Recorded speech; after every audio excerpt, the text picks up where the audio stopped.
নমস্কাৰ বন্ধু বান্ধৱী সকল, কি খবৰ? আশা কৰোঁ সকলো ভালে কুশলে আছে আৰু আপোনালোকৰ আশীৰ্বাদত ময়ো একদম পুৰা বিন্দাছ আছোঁ।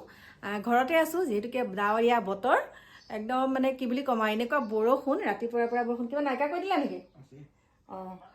তাৰপিছতে এতিয়া মই বিশেষ এটা কথাৰ কাৰণে আহিছোঁ আপোনালোকৰ ওচৰলৈ, মানে ফটামুখ ওলাবই। কথা এষাৰ আছে, মানুহ মৰে কৈ চৰাই মৰে ৰৈ। গতিকে কথাটোতো ক'বই লাগিব, যিটো অকণমান মনত আখোজা লাগি আছে সেই কথাটো এতিয়া আপোনালোকৰ ওচৰত প্ৰকাশ কৰিবলৈ ওলাইছোঁ।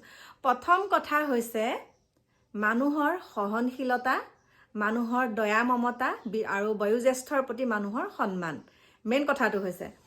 আৰু আজিকালি এচাম পাবত গজা অকণমান কিবা এটা ম কৰিলে তেওঁলোকে বহুত ওপৰলৈ গ'লোঁ বুলি ভাবে, মানে অল্পবিদ্য ভয়ংকৰী।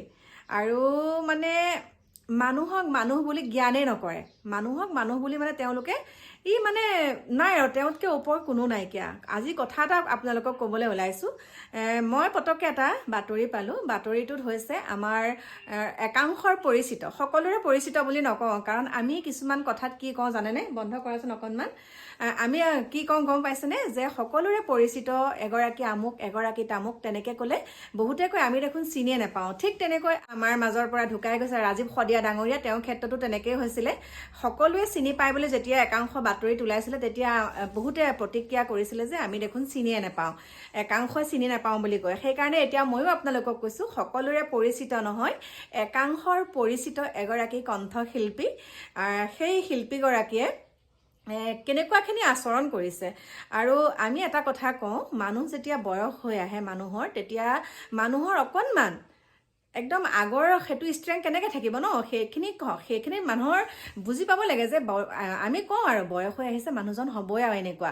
এই বয়স হ'লে সকলোৰে তেনেকুৱা হয়, কিন্তু একাংশই কিন্তু সেইটো নাভাবে। বয়স হ'ল যদিও কিয় এনেকুৱা কৰিব, সেইটো একাংশই নাভাবে। আৰু নভবাৰ ফলতে সেইটো ঘটনা হৈছে। বহুত বেয়া লাগিছে। তেওঁ যেনেকুৱাখিনি কৰিছে যে মোক ঘোষকজনক লাগে যে তেওঁ ওচৰলৈ অহাৰ পাছত তেওঁ এটা প্ৰণাম জনাব লাগিছিল, যে আপুনি এই বয়সতো যে আমাৰ অসমীয়া কলা সংস্কৃতিটো ইমান সুন্দৰকৈ আপুনি ধৰি ৰাখিব বিচাৰিছে, এতিয়াও যে আপুনি ঘোষকৰ কামখিনি কৰি আছে, আপোনাৰ ডাঙৰীয়া বহুত আপোনাক অন্তৰৰ পৰা সেৱা জনাইছোঁ। আমাৰ মন মগজুৱে তেনেকৈ কয়, কাৰণ আমাৰ তেওঁলোকৰ নিচিনা শিক্ষা নাথাকিব পাৰে, কিন্তু আমাৰ সেইখিনি সাম্য জ্ঞান আছে। আৰু তেওঁ যেনেকুৱাখিনি এতিয়া নিউজত দেখাই আছে, মানে এতিয়া মই আপোনালোকক এটা দেখাই দিছোঁ, মই আপোনালোকক দেখাম বাৰু, সেইটোত আপোনালোকে গম পাব। সেইখিনি বোলে কাটিহে দেখাইছে, কিন্তু তেওঁ ক্ষমা খুজিছে। অৱশেষত তেওঁ নামটো ভুল কৰাৰ কাৰণে ঘোষকজনে তেওঁৰ পৰা ক্ষমা প্ৰাৰ্থনা বিচাৰিছে, কিন্তু সেইটো ভুল কৰিছে দেই, একদম মানে নিন্দনীয় বুলিহে কৈছোঁ দেই। কাৰণ তেওঁ বয়স হৈছে, তেওঁ যেনিবা নামটো ভুলকৈ ক'লে, তেওঁক চিনি পোৱা সকলেতো চিনি পাবই, নামটো ভুল ক'লে চিনি পোৱা সকলে চিনি পাবই, তেওঁ সেইটোতে আকৌ একেবাৰে গুজে গজালি হ'বলৈ কি দৰকাৰ, হয়নে? এতিয়া আমাৰ নামটো যদি কোনোবাই কল্পনা ঠাইত অল্পনা কয়, মোকতো যিসকলে মোক চিনি পায় কল্পনা বুলিয়ে জানিব। যিসকলে চিনি নাপায় তেওঁলোকেও পিছত গম পাবই দেখোন, মাতিছে যেতিয়া বা আমুক আহিছে তামুক আহিছে, সেইটো ভুলকৈ কিবা কথাটোত কোৱাটো, ভুলকৈ তেওঁ নামটো কোৱাৰ কাৰণে তেওঁ যিমানখিনি তাত নৃত্য নাটিকা দেখালে, আৰু সেই নৃত্য নাটিকাখিনি দেখুৱাৰ পিছত আমাৰতো একাংশ থাকেই আৰু তিলটোকে তালটো কৰিবলৈ, সেইখিনি তেওঁ ক্ষমা খোজাখিনি কাটি দিছে। বাকী মই কি ক'ম, আমি ভাল পোৱা নাই। আৰু সকলোকে এটা কথাই জনাওঁ, এইটো লাইনত যিসকল আছে, অকণমান নিজে যিটো স্থানত আছা, সেই স্থানটো কাৰ কাৰণে পাইছা? সেই তেনেকুৱা লোকসকলৰ কাৰণেই পাইছা, ৰাইজে নখ জোকাৰিলে নৈ বয়। আজি আমি কিবা এটা কাম কৰিছোঁ, আমাৰ সেই কামটোত যেতিয়া ৰাইজে অকণমান আমাৰ ভিডিঅ'বিলাক চাব বা আমাক সমৰ্থন কৰিব, তেতিয়াহে আমাক দুই এজন মানুহে চিনি পাব যে মানুহগৰাকীয়ে এনেকুৱা ভিডিঅ' বনায়, বা মানুহজনে এনেকুৱা গান গায়, মানুহগৰাকীয়ে এনেকুৱা গান গায়। সেই যে আমি যাক আমি অৱহেলিত কৰোঁ, সেই অৱহেলিত যিসকলক কৰোঁ, কিন্তু তেওঁলোকৰ কাৰণেহে আজি আপোনাক দুই এজনে চিনি পাইছে।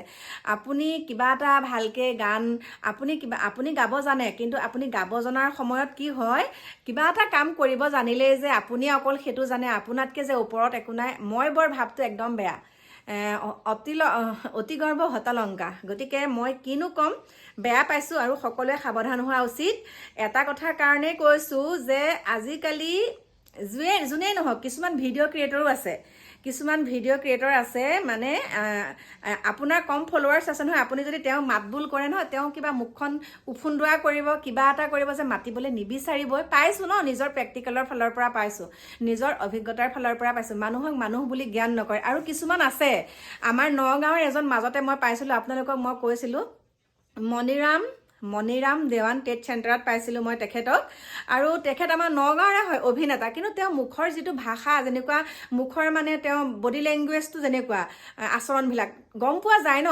হেৰ' বোপাৰ, কি বুলি ক'ম, কেইদিনলৈ গৰ্ব অহংকাৰ, একেটা ৰাস্তা দিয়ে সকলো যাব লাগিব। গতিকে অকণমান দকে চিন্তা কৰিব লাগিব। আজি যে তোমালোকক দুই এজনে এনেকৈ নিমন্ত্ৰিত কৰে বা তোমালোকক মাতে, কাৰ কাৰণে হৈছে? ৰাইজৰ কাৰণে হৈছে। গতিকে ৰাইজতকৈ মই বৰ ভাৱটো ল'ব নালাগে। গতিকে আপোনালোকক ভিডিঅ'টো দি দিছোঁ, চাওক, তাৰপিছত আপোনালোকৰ মতামত জনাব। এতিয়া বাই বাই।